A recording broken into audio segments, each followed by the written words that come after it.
जय श्री श्याम। बाबा खाटू श्याम की कथा को ध्यानपूर्वक सुनना।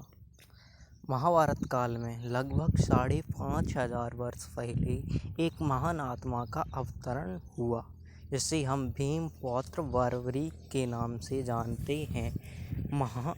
महासागर संगम स्थित गुप्त क्षेत्र में नवदुर्गाओं की सात्विक और निष्काम तपस्या कर बर्बरीक ने दिव्य बल और 3 तीर व धनुष प्राप्त किए। कुछ वर्ष उपरांत कुरुक्षेत्र में उपलब्ध नामक स्थान पर युद्ध के लिए कौरव और पांडवों की सेनाएं एकत्रित हुईं।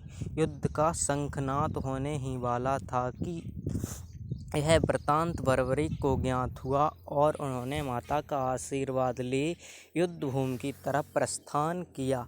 उनका इरादा था कि युद्ध में जो भी हारेगा उसकी सहायता करूँगा।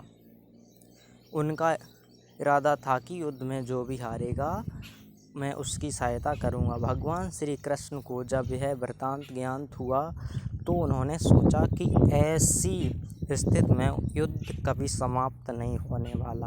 अतः उन्होंने ब्राह्मण का भेष धारण कर बर्बरीक का मार्ग रोककर उनसे पूछा कि आप कहाँ प्रस्थान कर रहे हैं।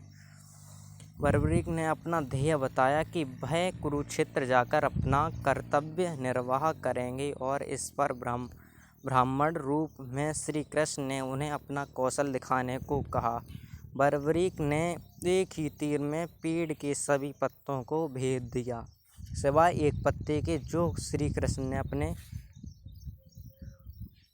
बर्बरीक ने ब्रह्मांड रूपी श्री कृष्ण से प्रार्थना की वह अपना पैर पत्ते के ऊपर से हटाएं, वरन आपका पैर घायल हो सकता है।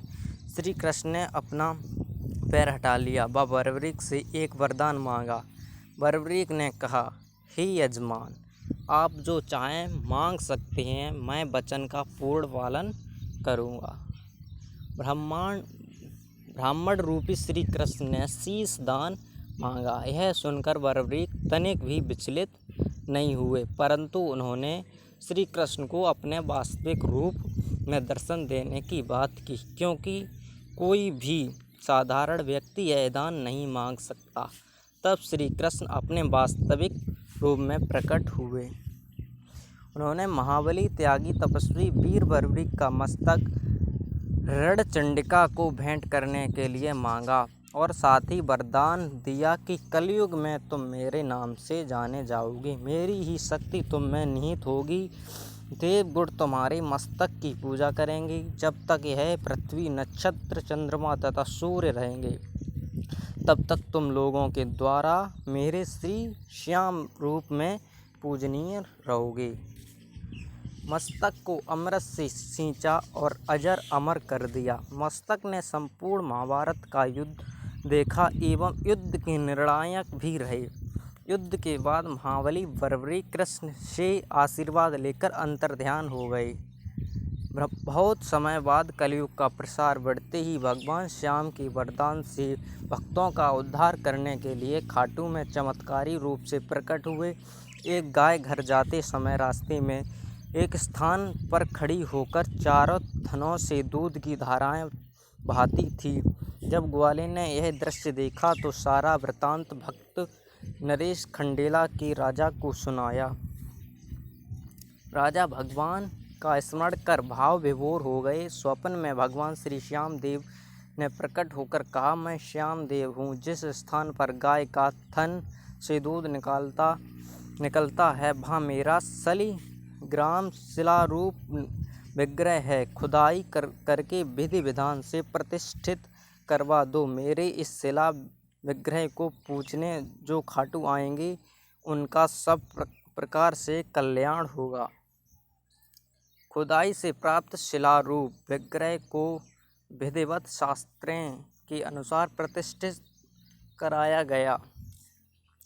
चौहान राजपूतों में नर्मदार कंवर हुई, जिन्होंने इस विग्रह को आतताइयों के विध्वंस से बचाने हेतु झोपड़ी में रखा एवं सेवा पूजा की।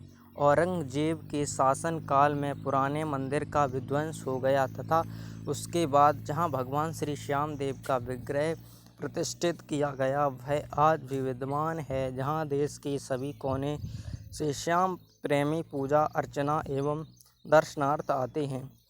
अब नर्मदा के कंबर के खानदान के ही चौहान राजपूत पुजारी हैं। इसी परिवार के स्वर्गीय श्री आलू सिंह जी परम श्याम भक्त हुए।